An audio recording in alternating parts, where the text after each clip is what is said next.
तनुश्री सुजित पवार. माझे नाव वैशाली शरदोशी. आम्ही जनता विद्यालय व कनिष्ठ महाविद्यालय अभोणा येथून 11वी विज्ञान ह्या शाखेत शिकतो. आमच्या प्रोजेक्टचे नाव आहे फूड स्टेट पॉवर जनरेटर. विकसित भारत या संकल्पनेवर आधारित आम्ही एक प्रोजेक्ट तयार केला आहे.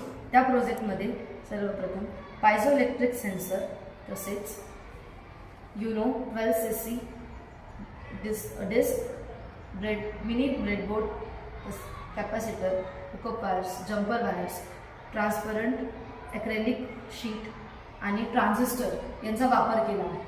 तसेच जेव्हा आपण रस्त्याच्या कडेने चालत असतो तेव्हा आपले पावलं जेव्हा पायझोइलेक्ट्रिक सेन्सरवर पडतात तर तेव्हा जो दाब असतो त्या दाबामुळे इलेक्ट्रिसिटी जनरेट होत असते.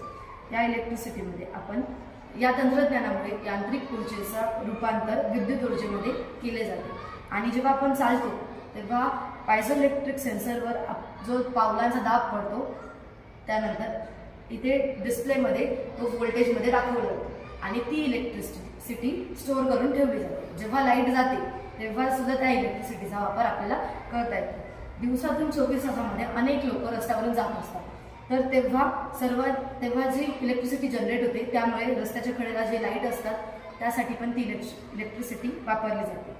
पायझो इलेक्ट्रिक सेन्सरचा वापर केल्यामुळे आपल्या पावलांचा जो दाब असतो त्या दाबाने वीज निर्मिती केली जाते.